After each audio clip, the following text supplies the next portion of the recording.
कौन से मंत्र का? जो यथार्थ मंत्र है, अटपट का नहीं। तो उसका उस मानसिक से भी 1000 गुना ज़्यादा लाभ होता है। तो जो श्वास का सेवन, यथार्थ मंत्र जो श्वास का आपको दिया गया अधिकारी से प्राप्त हो, यानी कोई भी वस्तु है, कोई भी काम है, मर्यादा से चलता है। परमात्मा ने भी अपनी मर्यादा बना के छोड़ दी है कि छोटा सा बच्चा गर्भ में होता है, फिर वो बाहर आता है, समय पर बाहर आता है तो माँ के स्तन में दूध पहुँच जाता है पहले ही, क्योंकि उसके दांत नहीं होते। फिर समय युवा होता है इतने समय में, फिर इतने समय में फिर मरता है। ये मर्यादा भगवान ने बना रखी है। इसी प्रकार इस भक्ति की भी मर्यादा, इसमें इधर उधर होने से लाभ नहीं होगा बिल्कुल भी। तो क्या बताया भगवान ने कि परम संत से लेने के बाद जो एक श्वास का जाप आप करोगे उसको और मर्यादा में रहोगे तो आपकी इतनी पूंजी भक्ति की इकट्ठी हो जाएगी। अब ये समझ लो कि जैसे एक तो पैदल चले, पैदल जाने में आगे समुद्र आ गया, बाधा बन गई। समुद्र जहाँ तक देखते जल ही जल है, जल ही जल है, वापस आ जाता है कि आगे धरती खत्म। तो इसी प्रकार इन ऋषि महर्षियों ने जो अपनी पैदल यात्राएं की, अपने अभ्यास से जो मंत्र ये करते थे तो त्रिकुटी पर जाकर वापस हो लेते थे कि इसका आगे कुछ है ही नहीं। त्रिकुटी का कोई स्थान नहीं, इसे अगर बहुत ज़्यादा वस्तु है। तो इस प्रकार जहाज में बैठ कर जावे, समुद्र को भी पार कर जावे, यथा स्थान पर पहुंच जाता है।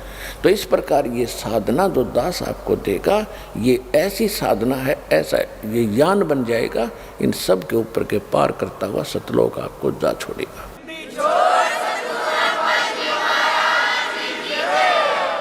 और जो कुछ भी हम इस शरीर के अंदर सुन रहे हैं, ये तो एक पिंड है, और इस पिंड के अंदर एक ब्रह्मांड का ही, इसमें जो कुछ भी हो रहा है वही सुनाई देता, वही दिखाई देता।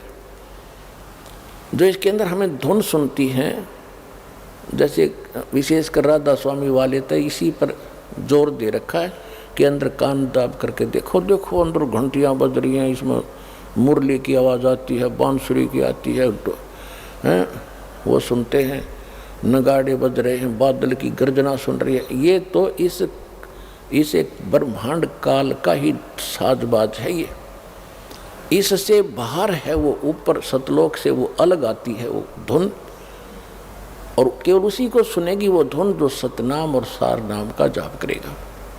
बाकी अन्य को जो सुनती है वो इस काल की सुनती है।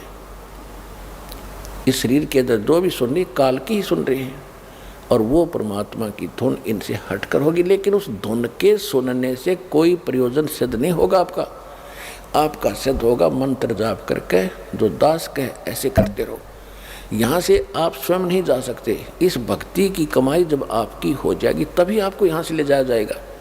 आपकी मर्यादा सही होगी, आपकी यहाँ से आस्था हट जाएगी, तो परमात्मा आपको विमान में बैठाएंगे और इस दास के रूप में साथ बैठेंगे। हजारों हजारों की संख्या में इकट्ठे जाओगे, यहाँ से हजारों की संख्या में वो दिन आएगा।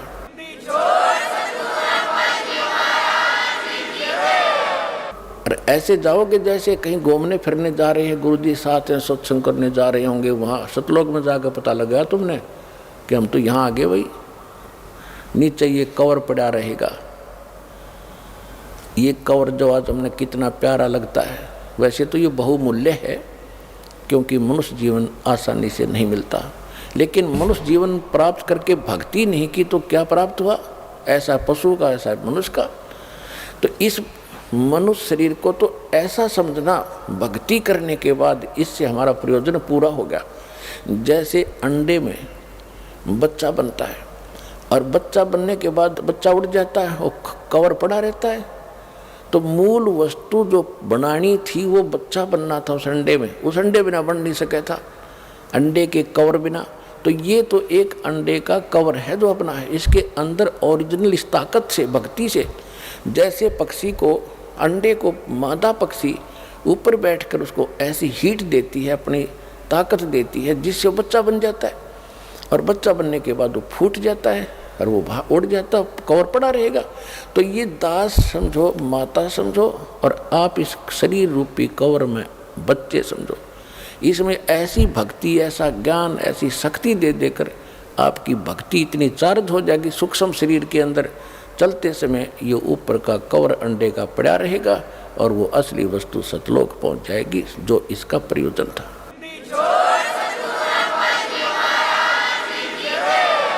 इसके विषय में सूक्ष्म वेद में गरीबदास साहिब जी ने कहा है, देह गिरी तो क्या हुआ, ये झूठी सब है पटीट, पक्षी उड़ गया आकाश को और चलते कर गया बीट। एक और उदाहरण दिया है कि ये जो शरीर है तेरा, ये तो खत्म होना है, यो अगर आपने भक्ति सही कर ली और सत भक्ति कर ली, कमाई इसकी इकट्ठी कर ली, तो ये बेशक गिरी हो, ये तो ऐसी है उस समय तेरे लिए जैसे पक्षी उड़ते समय और बीट करके उड़ जाए। ये शरीर जो है मनुष्य का, ये तो बीट समझो, और ओरिजिनल वस्तु इसके अंदर एक सूक्ष्म शरीर है, उसमें यह भक्ति चार्ज हो जाएगी आपकी। उस भक्ति से चार्ज होने के बाद ये निकल कर चला जाएगा। आपको ऐसे समझो कि पक्षी बीट कर जाया कर, यो ऐसा शरीर रह जाएगा, इसकी कोई वैल्यू नहीं फिर। और जब तक ये आपके पास है, आपको उदाहरण दे दिया, अंडे बिना बच्चा नहीं बने, इस शरीर के बिना यो मोक्ष, और इसमें चार्जिंग नहीं हो सकती।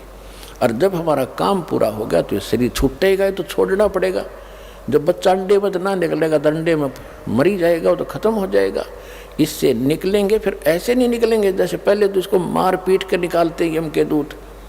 और इस भक्ति की ताकत से आप 1 सेकंड में बाहर पाओगे इससे, और परमात्मा के विमान में और सतलोक जा रहे होगे। तो ये इतनी ताकत देगा आपको ये सतनाम। तो उसके बारे में जैसे हम आपको बहुत सी मर्यादा बताते हैं कि आपने ये त्यौहार आता है होली, इसके अंदर कुछ भी सहयोग नहीं देना है, पार्टिसिपेट नहीं करना है ना इस पर, क्योंकि हम ये देखो पुण्यात्माओं, इस ज्ञान से आपका मन हटेगा इन बकवादों से। एक भक्त बता रहा था कि हमने 10 वर्ष तक कोई त्यौहार मना कर नहीं देखा। हमारा एक परिवार है, चाचे ताऊओं का 10-12 घर हैं, 3-4 घर हैं, उनमें 10 मौत होगी, एक वर्ष में 2 हो जाती, कई मौत होगी। तो जो कोई भी त्यौहार हमने नहीं मनाया। त्यौहार निकट आवे और कोई ऐसा निकट संबंधी या कोई भाई या माँ बाप वो मर जा, जुआ, कोई ऐसे कोई बहन विधवा होगी, हमने कहता 10 साल हो गए त्यौहार नहीं मनाया कोई भी। अब इधर से होरी खेल रहे हैं, उधर कोई मृत्यु का संदेश आ जा, टक्कर मार रहा हो, तो अब खेल ले होरी, खेल के दिखा। इसे गंदे लोक में क्या करना था, क्या करने लग गए आप लोग।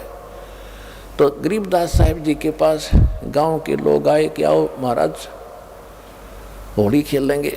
परमात्मा के बच्चे बोले, भाई हम ये होली नहीं खेलते, हम होली खेलते हैं राम नाम की।